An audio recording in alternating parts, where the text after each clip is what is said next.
Dès juin 1948, le gouvernement israélien, dans une réunion dont les minutes restent toujours couvertes par le secret défense, décide d'interdire tout retour aux réfugiés au nom de la sécurité intérieure. Le même argument qu'avancent par exemple les Serbes et les Croates dans les régions de Bosnie qu'ils contrôlent pour refuser le retour des réfugiés musulmans.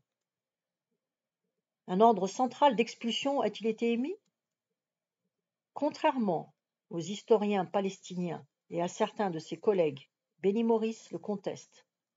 Ce n'est qu'en avril 1948 et avec la mise en œuvre du plan Dallé que les commandants sur le terrain reçoivent carte blanche. Cette directive militaire prône des opérations contre les centres de population ennemis situés au sein de notre système de défense ou à proximité. Ces opérations peuvent être menées de la manière suivante: ou bien en détruisant les villages, en y mettant le feu, en les dynamitant et en déposant des mines dans leurs débris, et spécialement dans le cas de centres de population difficiles à maîtriser, ou bien en montant des opérations de ratissage et de contrôle. En cas de résistance, la force armée doit être anéantie et la population expulsée hors des frontières de l'État. Benny Morris a découvert un ordre de la Haganah daté de 24 mars 1948 demandant aux soldats de bien se conduire avec les Palestiniens. Il utilise ce texte à l'appui de sa thèse. Ce n'est qu'après avril 1948, à la suite de défaites militaires, que se déploie une stratégie d'expulsion. Au moment où commencent les combats, les dirigeants sionistes ne pensent pas du tout se débarrasser des Palestiniens. Pourtant, très tôt, de nombreux leaders et penseurs sionistes prônent le transfert. L'historien palestinien Nour Masalaha a écrit 2 livres sur la place qu'occupe cette idée dans la pensée sioniste des origines à nos jours. Les exemples sont légion. Herzl lui-même note dans son journal, en 1895, « Nous devons les exproprier gentiment. Le processus d'expropriation et de déplacement des pauvres doit être accompli à la fois secrètement et avec prudence. » Cette idée est consubstantielle à celle de l'État juif. Pour peupler la Palestine de millions d'émigrants, il faut faire place nette. Elle est d'ailleurs entérinée, je l'ai évoqué au chapitre 2, en 1937 par la commission Peel, qui prône le départ de plus de 200 000 Arabes. Ben Gourion voit dans ce transfert obligatoire l'un des points les plus novateurs du rapport. En mai 1944, il déclare que le transfert des Arabes est plus facile que tout autre type de transfert. Il y a des États arabes dans la région.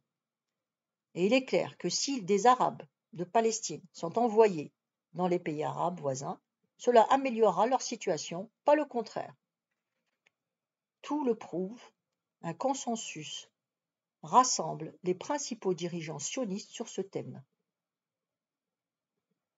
Dans ces conditions, un ordre central est-il nécessaire?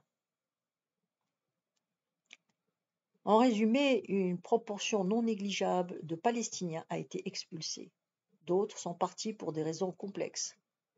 Mais même dans ce cas, il faut rappeler que toute personne qui fuit des combats a le droit de rentrer dans ses foyers. C'est un principe fondamental du droit international que les Nations unies s'efforcent de mettre en œuvre. Par exemple, dans l'ancienne Yougoslavie. Pour les Palestiniens, la résolution 194 de l'Assemblée générale des Nations unies l'a réaffirmé dès le 11 décembre 1948. Il y a lieu de permettre aux réfugiés qui le désirent le retour dans leur foyer le plus tôt possible et de vivre en paix avec leurs voisins. Et des indemnités doivent être payées à ce titre de compensation pour les biens de ceux qui décident de ne pas rentrer dans leur foyer et pour tout bien perdu ou endommagé. Les Nations unies enregistrent en juin 2009 4,7 millions de Palestiniens réfugiés.